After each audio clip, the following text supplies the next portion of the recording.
Long ago, a revered Buddhist sage organized a painting competition, inviting artists from all kingdoms to participate. The theme of the competition was perfect peace.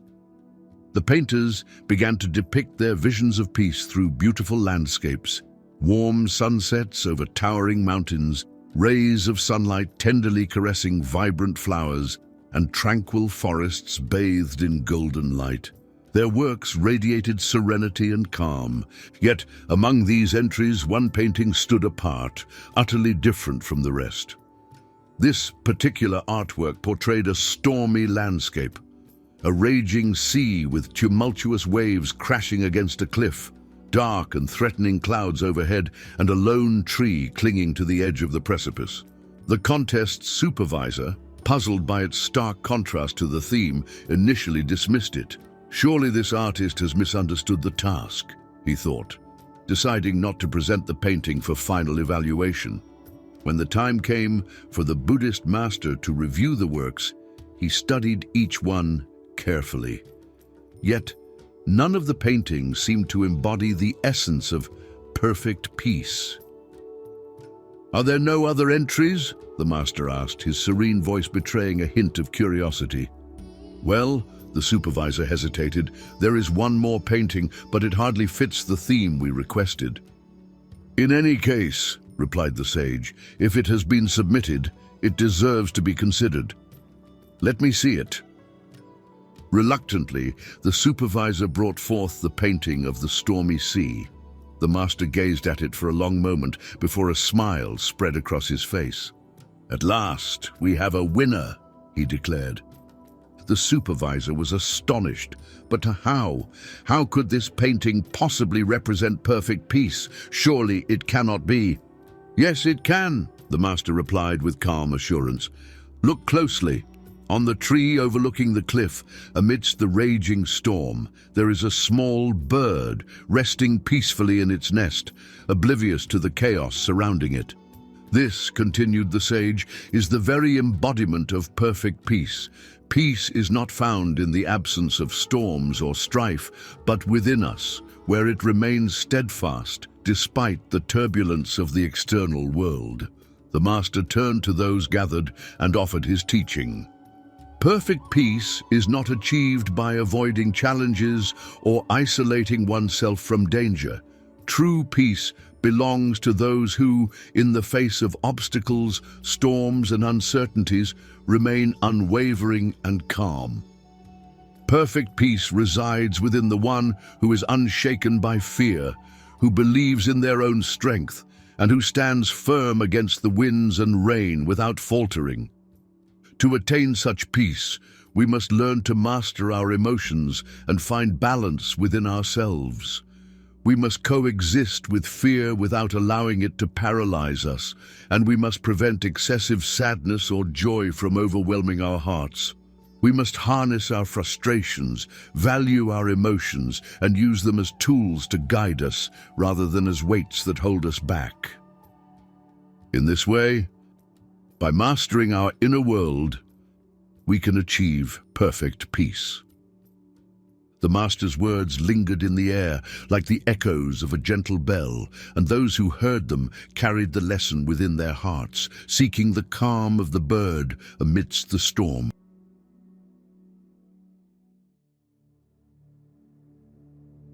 Once upon a time, there was a king who summoned the wise men of his court and said, "I've had a magnificent ring made, adorned with one of the finest diamonds in the world.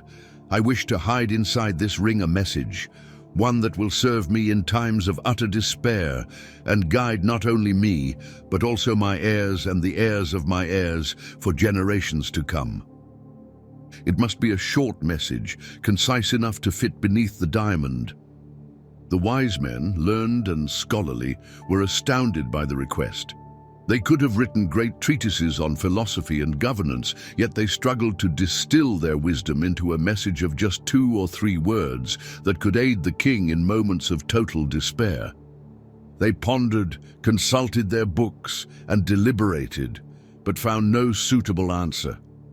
The king had an old servant, a man who had also served his father before him. The king's mother had died when he was very young, and this servant had taken it upon himself to care for the boy. He was not just a servant, but a trusted elder, respected and cherished like a member of the family. Turning to him in his frustration, the king asked for his advice. The old man said, "I am not a scholar nor a learned man, your majesty, but I know of a message that might serve you.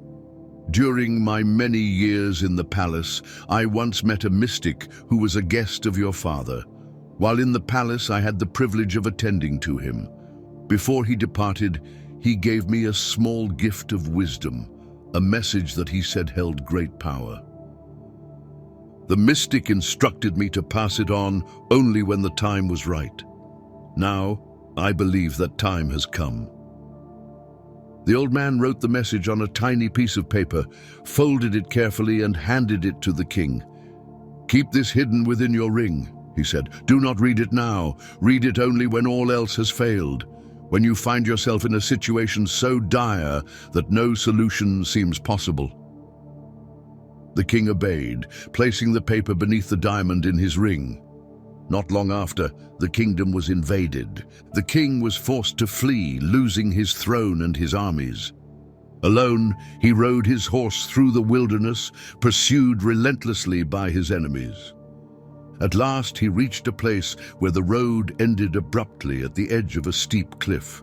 Below lay a deep valley, and to fall would mean certain death. He could not retreat, for the sounds of his enemies' horses grew louder behind him. Trapped and desperate, he remembered the ring. He opened it, removed the tiny piece of paper, and read the words written upon it. "This too shall pass." As he read those words, a profound silence descended around him. The noise of the approaching horses faded, and he realized his pursuers must have lost their way in the forest. The king felt an immense wave of gratitude for the message, for the old servant, and for the mystic stranger. He folded the paper, returned it to the ring, and with renewed strength gathered his forces, eventually reclaiming his kingdom. On the day of his triumphant return to the capital, the people celebrated with great joy. There was music, dancing, and an air of victory. Riding proudly in his chariot, the king basked in the glory of his success. The old servant stood beside him and quietly said, "This is also a fitting moment to read the message again." "What do you mean?" the king asked. "Now I have won. The people are rejoicing in my return. I am not in despair, nor am I in a hopeless situation." The old man replied with a gentle smile, "Your Majesty, this message is not meant only for times of despair. It is for all situations. It is as relevant in moments of triumph as it is in moments of defeat. It is not just for when you are at your lowest, it is also for when you are at your highest." The king, curious, opened the ring once more and read the words, "This too shall pass." And just as before, he felt a deep and abiding peace. The noise of the celebration around him faded into stillness. His pride and ego dissolved, and he finally understood the wisdom of the message. He turned to the old man and said, "I understand now. Everything in life is fleeting. No moment, no thing, no emotion is permanent." The old man nodded and said, "Remember, Your Majesty, that everything passes. Like the cycle of day and night, moments of joy and sorrow are part of the duality of life. Accept them both as natural and inevitable, for in their passing lies the true nature of existence."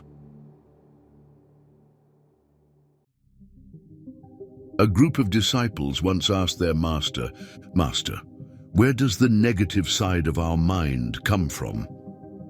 The master withdrew in silence for a moment and then returned, carrying a giant blank canvas. In the very center of the canvas was a small black dot. "What do you see on this canvas?" the master asked. "A small black dot," replied the disciples. The master nodded and said, "That is the origin of the negative mind. None of you notice the vast white expanse that surrounds it."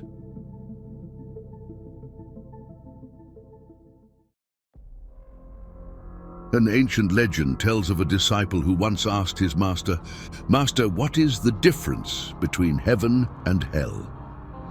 The master replied, "It is very small, yet it carries profound consequences. Come, and I shall show you hell." They entered a room where a group of people sat around a large, round table. In the center of the table were the most exquisite delicacies, yet the people were gaunt, hungry, and desperate. Each person held a spoon tightly in their hands, but the spoons had exceptionally long handles. Though they could reach the food in the center of the table, the length of the handles made it impossible to bring the spoons to their own mouths. The suffering and despair in the room were unbearable. After observing for a while, the master said, "Come, now I shall show you heaven." They entered another room, identical in every way to the first. The same table, the same sumptuous feast, and the same long-handled spoons. But in this room, the people were joyful, nourished, and content. The disciple, puzzled, said, "I do not understand. Why are they so happy here, while the others are so miserable? Everything is exactly the same." The master smiled and replied, "Ah, but have you not noticed? While the spoons are too long to bring food to their own mouths, here they have learned to feed one another."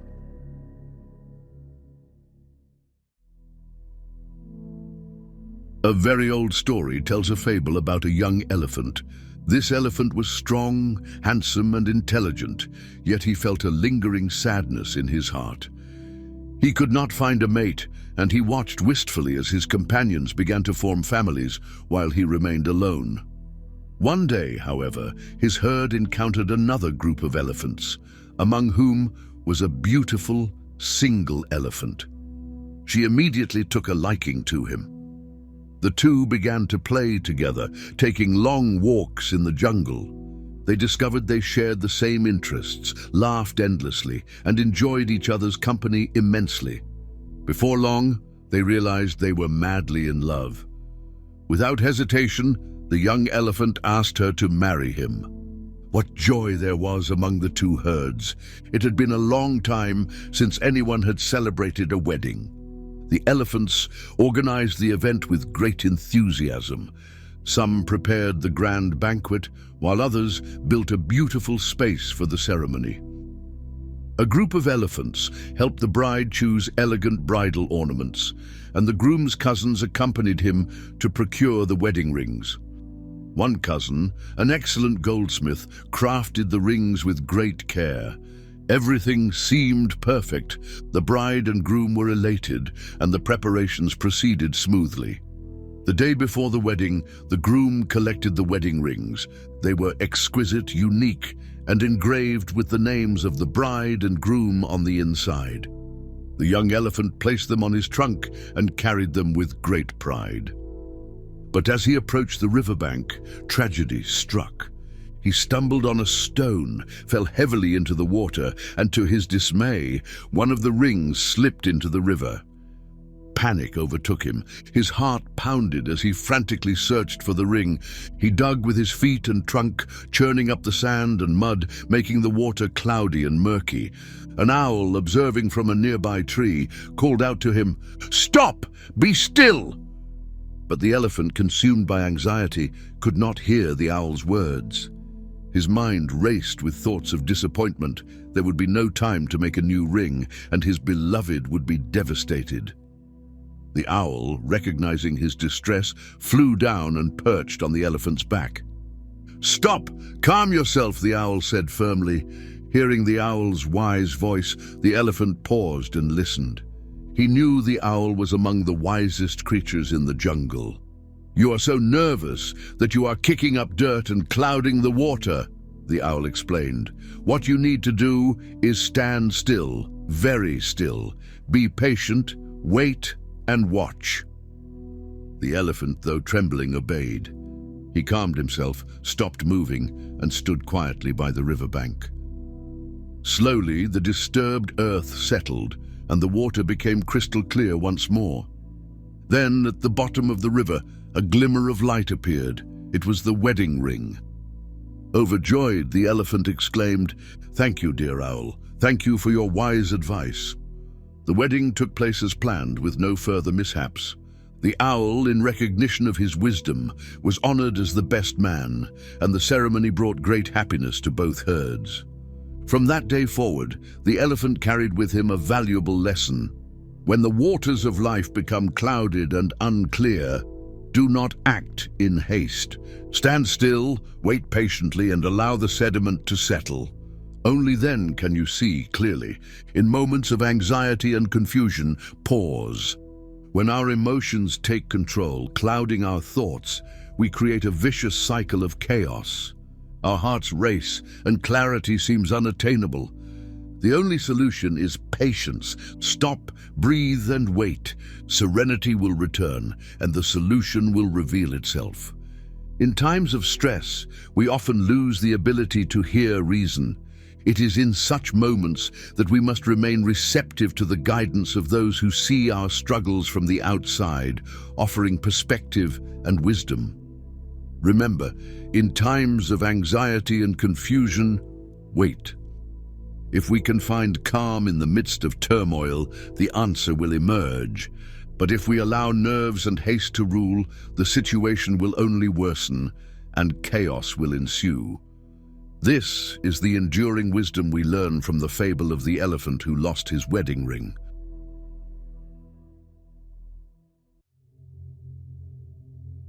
During a meditation session, a sage at one point raised a glass of water.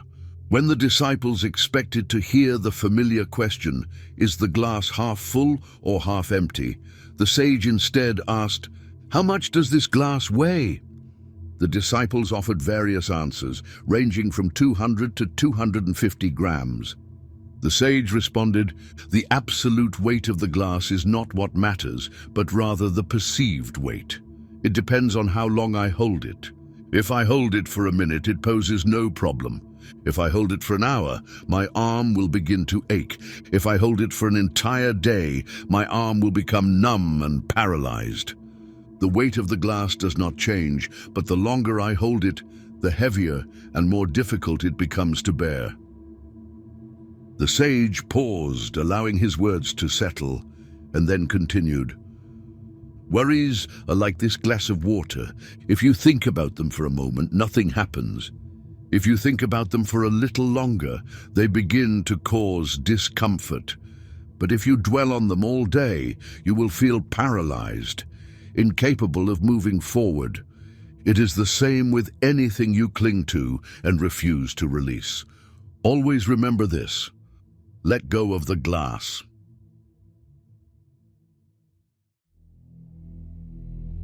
A European naturalist once traveled to a faraway land in the east to study the unique plants and animals of the region.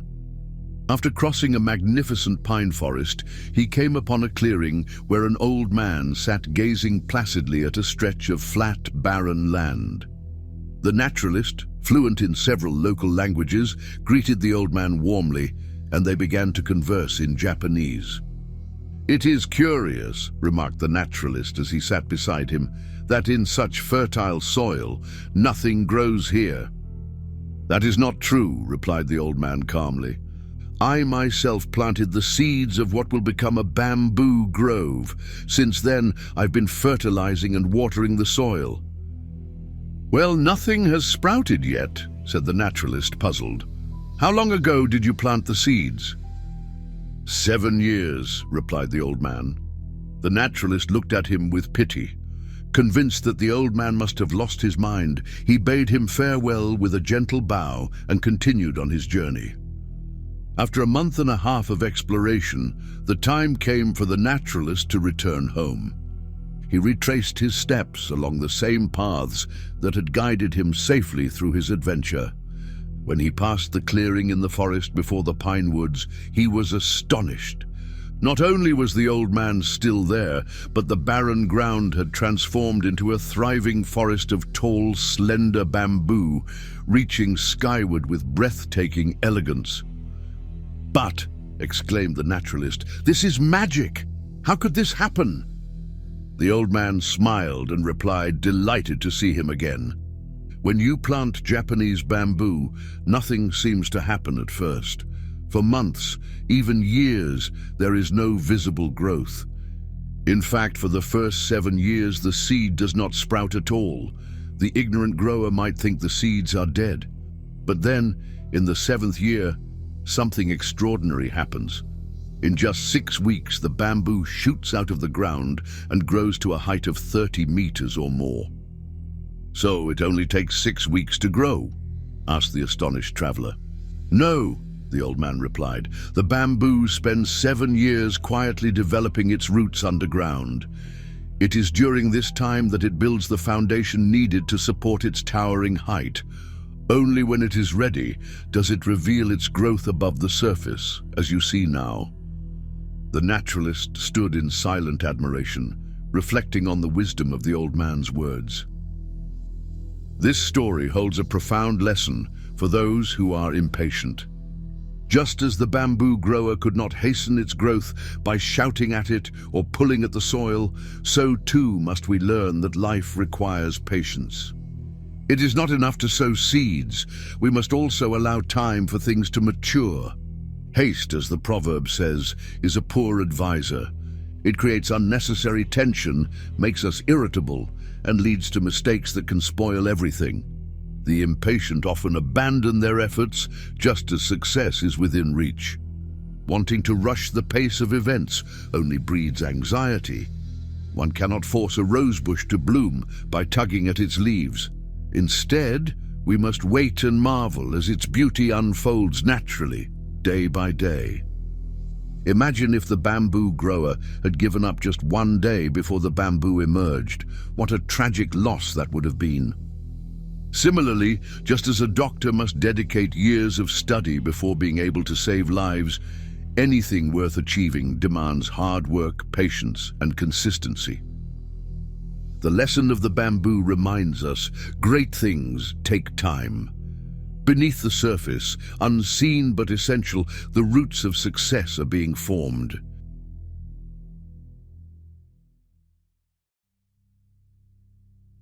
Two Buddhist monks, one old and one young, were walking outside their monastery near a stream that had flooded the surrounding area. As they approached the water, a beautiful woman came to them and asked for help to cross the swamp. The young monk was horrified at the very thought of carrying her in his arms.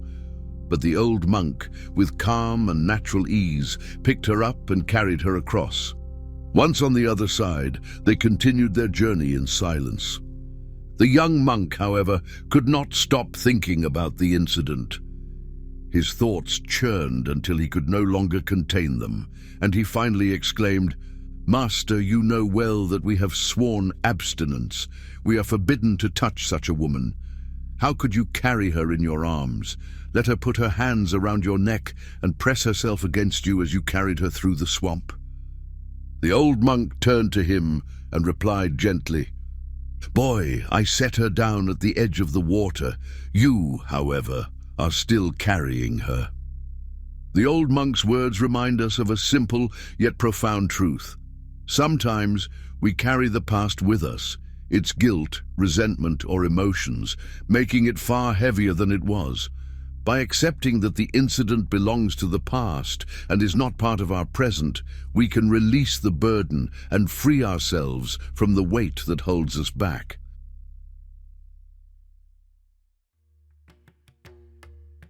The master explained to his disciple, "How much energy we invest in making our relationships with others loving. It is like a battle. No, it is more like a war. It is as though we are constantly preparing for war, all the while hoping for peace, a lasting peace.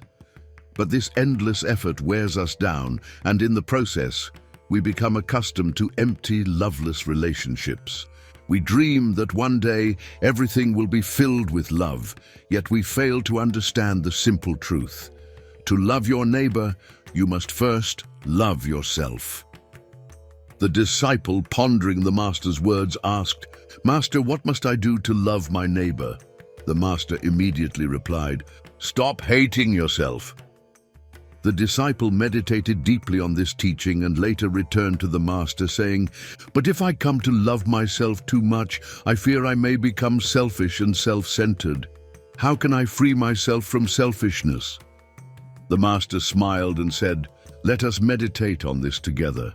To love yourself is not selfish. You must first be a friend to yourself. Only then will yourself feel satisfied, and you will be free to truly love others." Healthy love of oneself is a great spiritual value.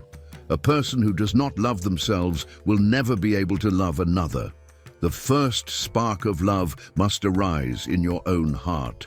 If love does not bloom for yourself, it cannot bloom for others, because others are even further away from you than you are. One must love one's own body, one's own soul, one's entire being. This is a natural and essential thing. Without it, survival would be impossible. Beyond that, it is a beautiful thing, for it brings refinement and elegance. The one who loves themselves becomes more silent, more calm, more meditative, more prayerful.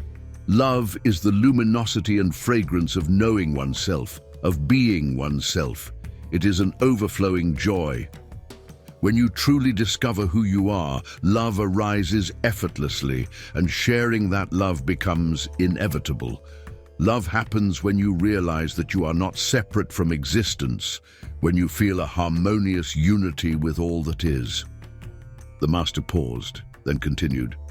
Most people's problem with love is not about loving others, but about wanting to be loved by others. They crave love, but they fail to give it. Instead, learn to love others, and you will find that many who never noticed you before will naturally love you in return. Love has become a burden on your heart because you hoard it. You have been greedy and selfish with it. Instead of making your heart blossom, you have kept love locked away. Every now and then, you feel a fleeting moment of love, and it relieves your pain briefly. But why should it be just a moment? Why not every moment? Love does not depend on the object of your affection. You can even touch a chair with a loving hand. Love is not about the object. It is about you. When you love unconditionally, you will find a great relaxation and a sense of merging with the whole. The burden of yourself, your ego, will dissolve into silence. If you are fortunate to have an abundance of love within you, do not let it turn into misery. Share it freely, without concern for who receives it. Simply give, and you will find tremendous peace and quietude. This act of sharing will become your meditation. There are many paths to meditation. Perhaps this is yours. The master concluded, "Remember, a true master does not seek to dazzle you with his light. A true master helps you to discover the light that already resides within you." And that concludes our video. If you enjoyed the content as much as we did, don't forget to subscribe so you don't miss a single episode.